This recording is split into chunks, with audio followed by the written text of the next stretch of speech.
بسم اللہ الرحمن الرحیم۔ السلام علیکم ماں، میں گھر کی دیکھ بھال کرتے کرتے بہت تھک گئی ہوں۔ یہاں کوئی میری تھکان نہیں دیکھ سکتا۔ میں کچھ دن آرام کرنا چاہتی ہوں۔ میں کچھ دنوں کے لیے گھر آنے کا سوچ رہی ہوں۔ بچے وہاں سے اسکول جائیں گے۔ سسرال اور میکے کا ایک ہی شہر میں رہنے کا کچھ فائدہ تو ہونا چاہیے، علینا نے فون پر اپنی ماں سے کہا۔ سارا جی نے دوسری طرف سے کہا، ہاں بیٹا، جب چاہو آ جانا، آخر یہ تمہارا بھی گھر ہے۔ ٹھیک ہے ماں، میں کل خود آ جاؤں گی، علینا نے خوشی سے کہا۔ ہاں بیٹا، کل آ جانا، میں تمہارا انتظار کروں گی۔ سارا جی نے فون بند کر دیا اور سیدھی کچن میں چلی گئی۔ اس نے اپنی بہو سے کہا جو کچن میں کھانا بنا رہی تھی، ارے سیما سنو، تمہاری بھابھی کل آ رہی ہے۔ آج بازار جا کر پھل سبزی اور مٹھائی لے آؤ۔ میری بیٹی اپنے سسرال میں نوکر کی طرح کام کرتی ہے اور کوئی اس پر توجہ نہیں دیتا۔ اگر وہ یہاں آ کر کچھ دن ٹھہرے تو اس کا دماغ اور صحت اچھی رہے گی۔ ساس کے ایسے الفاظ سن کر سیما کا چہرہ اتر گیا۔ وہ دل ہی دل میں سوچنے لگی، کاش تم میری تھکان بھی دیکھ لیتی۔ میں دن رات تمام کام کرتی ہوں، جیسے جھاڑو لگانا، پوچھا لگانا، برتن ماننا، پکانا، کپڑے دھونا، بازار جانا وغیرہ وغیرہ۔ یہ سب کرتی ہوں تاکہ گھر والوں کو کسی قسم کی پریشانی کا سامنا نہ کرنا پڑے۔ کاش آپ میری طرف بھی توجہ دیتی۔ آپ کی بیٹی جب چاہے یہاں آتی ہے، لیکن میں سال میں صرف ایک بار اپنی ماں کے پاس جاتی ہوں، تب بھی آپ کو پریشانی ہوتی ہے۔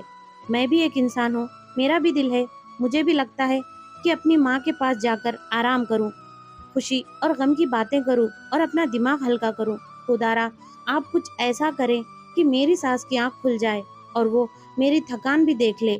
وہ یہ سب سوچ رہی تھی، شام تک کچھ یوں ہوا جیسے خدا نے سیما کی دعا سن لی۔ علینا نے اس کی ماں کو بتایا کہ علینا کی ساس نے اسے اپنے والدین کے گھر جانے سے منع کیا ہے، اسی لیے وہ اس بار نہیں آ سکتی۔ علینا کی ماں نے کہا کہ وہ اس طرح انکار کیسے کر سکتی ہے، پہلے کبھی آنے سے نہیں روکا تھا، اس بار کیا ہوا؟ اس سے میری بات کراؤ، میں سمجھاؤں گی۔ علینا نے فون اپنی ساس کو دیا۔ سارا جی نے کہا، السلام علیکم سمدن جی، میں تم سے کچھ کہنا چاہتی تھی۔ سمدن جی نے کہا، بتاؤ۔ دراصل کل عید ہے، اسی لیے وہ اپنے والدین کے گھر آنا چاہتی ہے، آپ اسے بھیج دیں تو اچھا ہوگا۔ علینا کی ساس نے کہا، دیکھو سمدن جی، آپ کی بیٹی اپنے ماں باپ کے گھر جا رہی ہے، ہم نے اسے اس کے لیے کبھی نہیں روکا اور ہمیں اس سے کوئی پریشانی نہیں ہے۔ کچھ دن پہلے میں اپنے رشتہ دار کی شادی میں گئی تھی، جہاں مجھے آپ کی بہو سیما کی والدہ ملی۔ ان کے ساتھ بات چیت کے دوران معلوم ہوا کہ سیما کو سال میں صرف ایک بار اپنے والدین کے گھر جانا پڑتا ہے، اور وہ بھی بہت کم۔ میرا خیال ہے کہ آپ کو پہلے سیما کو اس کی ماں کے گھر بھیجنا چاہیے، اور جب وہ اپنے ماں کے گھر سے واپس آ جائے تو میں علینا کو آپ کے پاس بھیج دوں گی۔ ایک بہت اہم بات جو میرے خیال میں آپ کو سمجھنی چاہیے کہ آپ کو اپنی بہو کو اپنی بیٹی کی طرح پیار کرنا چاہیے، یا اپنی بیٹی سے بھی زیادہ۔ وہ بھی اپنے ماں کے گھر جانا چاہتی ہے۔ جب علینا وہاں پہنچے تو آپ اسے گھر کے استقبال کے لیے نہ بھیجیے اور اسے جانے کے لیے روک ٹوک نہ کرے۔ وہ کبھی کچھ آپ سے کہنے سے گھبرائے گی۔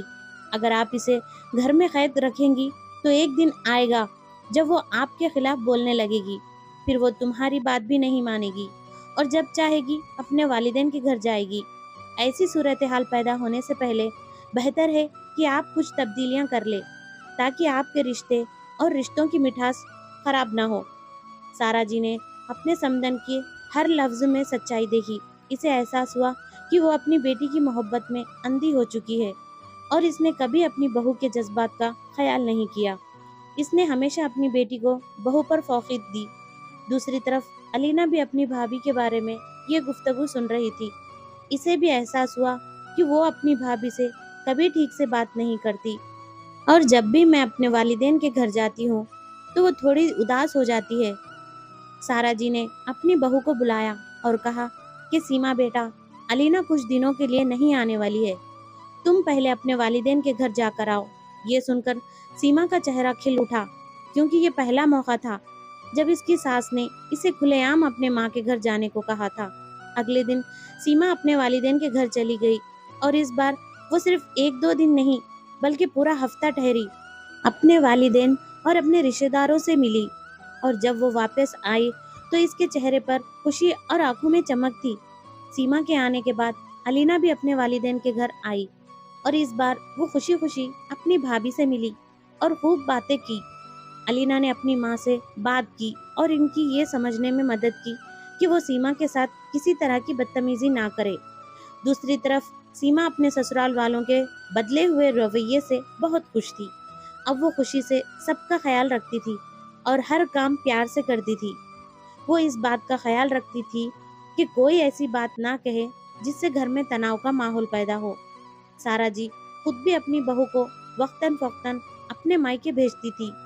ایک چھوٹی سی تبدیلی نے ساس بہو اور بھابھی کے درمیان کی تلخی کو دور کیا، قانون بنایا اور رشتے کو مزید میٹھا اور مضبوط بنا دیا۔